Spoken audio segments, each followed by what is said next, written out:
January 1936, the Saqqara necropolis in Egypt. While excavating the tomb of Sabu, a nobleman from the First Dynasty, British archaeologist Walter Bryan Emery unearthed something among the 5,000-year-old shattered pots and bones that simply did not belong in that era. A disk, 61 centimeters in diameter, featuring 3 perfectly symmetrical, inwardly folded lobes and a standard center bore. Today, it's known as the Sabu Disk. Forget what the history books say about the late Stone Age for a second, and just look at this thing with common sense. The first time any modern engineer lays eyes on it, only a few words come to mind: steering wheel, water pump impeller, or the central rotor of some kind of turbine engine. It exhibits terrifyingly modern fluid dynamics characteristics. Because of this, for decades, it has served as the core evidence for countless prehistoric supercivilization theories. The two most famous are: first, it's some sort of high-speed fluid machinery.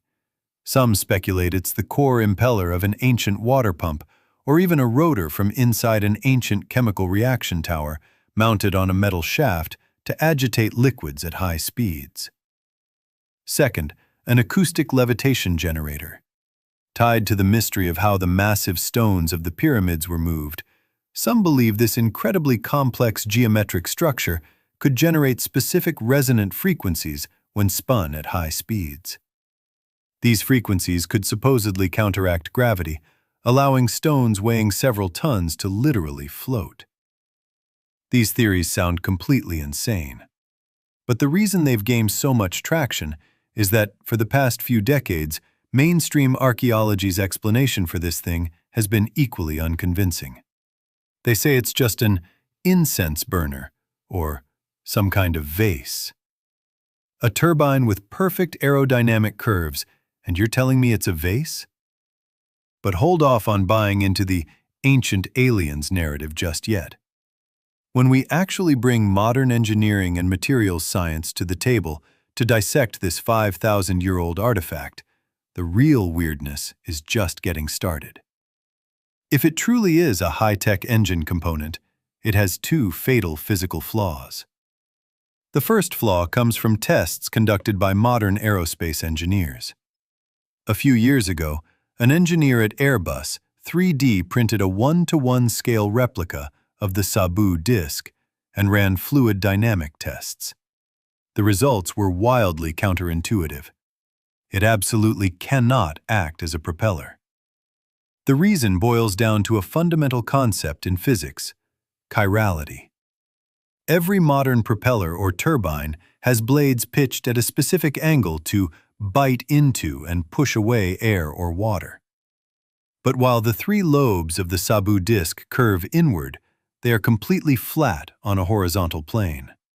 This means if you spin it in water or air, it can't generate a single ounce of thrust. The second flaw is even more fatal, and it's hiding in the excavation reports that those internet conspiracy videos will never tell you about. A lot of people assume it's made of some indestructible ancient alloy. Wrong. It's carved out of stone, and an incredibly fragile geological material at that: metasiltstone, commonly known as schist. This stone has a layered structure. It's extremely brittle and highly prone to flaking and cracking along its grain. If the ancient Egyptians had actually mounted it on a shaft and fired it up as an engine rotor, it wouldn't even need a high RPM. The moment centrifugal force kicked in, it would instantly shatter into 1,000,000 pieces in a fraction of a second. In fact, when Emery discovered it in 1936, it wasn't a complete disk at all. It was shattered into pieces scattered across the floor. The pristine form we see in the museum today was painstakingly glued back together, piece by piece, by archaeologists. So, the conclusion seems pretty clear. It's too fragile, it broke, it can't spin, and it defies propeller mechanics. It is not a machine. But this conclusion doesn't end the suspense. It actually plunges the mystery into an even deeper abyss. Think about it. 5,000 years ago. No CNC machines, no laser cutting, not even iron tools. An ancient Egyptian stonemason had to carve out a minimalist, modernist design featuring three 3D curved lobes out of a highly brittle rock where a single millimeter of error would ruin the entire piece. This probably required thousands of hours of painstaking labor from a master craftsman with a 99% failure rate. Since it wasn't meant to be an engine, and since it physically couldn't withstand any mechanical operation whatsoever, why on earth would Egyptians 5,000 years ago go to such agonizing lengths to craft a geometry so counterintuitive and seemingly irrational, using a stone so prone to shattering? What exactly did they intend to do with this incredibly precise yet completely useless object? A lot of people are fooled by high-res photos. If you go to the Egyptian Museum in Cairo and press your face against the bulletproof glass to examine the Sabu Disk up close, you'll spot a detail that fringe science videos will absolutely never zoom in on. It is not perfectly symmetrical. Its three lobes are not entirely identical in size, and the angles between them aren't a perfect 120 degrees. Most fatally, that so-called precision bearing bore actually deviates from the absolute geometric center. What does this tell us? If it really were a machine designed for high-speed rotation, this off-center hole would cause catastrophic dynamic imbalance, destroying it the moment it started. These microscopic flaws are the smoking gun proving it was carved entirely by hand. So, how did ancient people 5,000 years ago, without iron tools, manage to carve this 3D fluid dynamic shape out of brittle schist? The answer isn't alien lasers. It's terrifying patience and a hardcore technique called core drilling. Experimental archaeologists have perfectly recreated this process. An ancient Egyptian artisan would place a hollow copper tube on the stone and continuously pour in a slurry of quartz sand and water. The copper tube itself didn't cut the stone. Instead, it drove the incredibly hard quartz sand to grind through it millimeter by millimeter, drilling out several deep holes. Next, the craftsman would take a crescent-shaped flint tool, unique to ancient Egypt, reach into those holes, and literally scoop out the stone in between like scraping ice cream. After thousands of hours of painstaking scraping and hollowing, they carved out those three inward-folding lobes by sheer force of will. This isn't alien magic. This is a miracle paid for with the lifespan and sheer grit of a master human craftsman. Now that we know how it was made, we can finally answer the ultimate question. What was it actually used for? Tossing aside the insulting incense vase excuse and ignoring the fantastical acoustic levitation nonsense, when we look at it through the lens of ancient Egyptian industry and daily life, three incredibly hardcore hypotheses emerge. Hypothesis 1.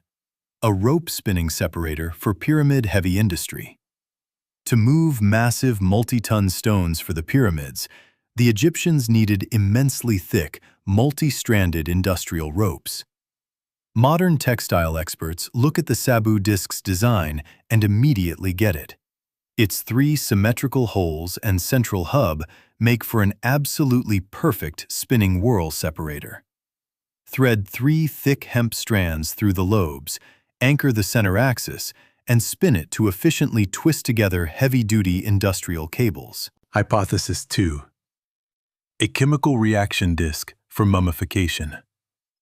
Ancient Egypt was a society driven by the belief in mummification, which required massive quantities of a preservative called natron, sodium carbonate.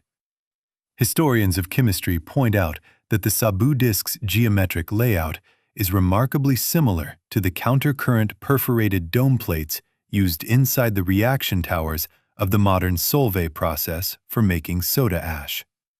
Because it had to withstand highly corrosive acids and alkalis, it had to be made of stone.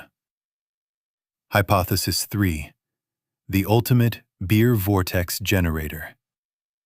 Remember the fluid dynamics water tank test mentioned earlier? While it fails as a propeller, pumping it up and down in water creates a perfect central vortex. The builders of the pyramids weren't paid in cash. They were paid in beer. Brewing beer required an incredibly even mixture of water, grain, and yeast. If you attached the Sabu Disk to the bottom of a long pole and plunged it up and down inside a massive brewing vat, its 3 lobes would generate complex, intersecting microvortices in the liquid, mixing it instantly. Plus, stone wouldn't harbor fermentation-ruining bacteria the way a wooden paddle would. Every single one of these hypotheses is far more historically logical and boasts way more engineering elegance than Asians. But then, modern materials science steps in again and completely torpedoes all 3. The reason remains the same. It's simply too fragile. Whether you're using it to twist heavy ropes, soak in harsh chemicals, or violently churn thick mash, the physical integrity of this metasiltstone just can't hold up to long-term industrial use. The moment it lightly bumps the side of a vat or takes on a bit of torque, it would shatter on the spot. It can't be a machine, and it can't be a tool. What on earth is this thing? Right now, the ultimate answer most agreed upon by archaeologists and art historians is actually hidden in one of the deepest psychological drivers of humanity: the flex. Picture this. 5,000 years ago, with no lathes, you have to hand-polish paper-thin, 3D curved lobes out of a brittle stone that will splinter along its grain if you tap it just a little too hard. One shaky hand and months of blood, sweat, and tears go straight into the trash. It's fair to say the Sabu Disk was the ultimate boss fight of ancient Egyptian stonemasonry. Who was Sabu? He was an elite power player of the First Dynasty. This is exactly like a modern billionaire dropping $50 million on a fully carbon fiber one-off hypercar with a chassis so low it can't even clear a speed bump. This car has absolutely zero practical value. It can't haul cargo, it can't go off-road, and you can't even drive it on the street. But its sole purpose for existing is to tell everyone else, I have the power to mobilize the absolute pinnacle of technology on this planet to build something entirely useless, just to prove that I can. The Sabu Disk is the 5,000-year-old hypercar. It's not a replica of an alien spacecraft part. It's highly likely an extreme, scaled-up stone recreation of a practical copper or gold vessel from that era, like a 3-lobed offering bowl or some religious relic shaped like a half-opened lotus flower. A master-tier stonemason, wanting to show off his godlike skills to Sabu, pushed the physical limits of the material to carve this out. Sabu was so obsessed with this masterpiece of a flex that he took this fragile miracle to the grave with him, ready to show off his wealth and power to the gods of the underworld. The truly terrifying thing about the Sabu Disk is what it shows us.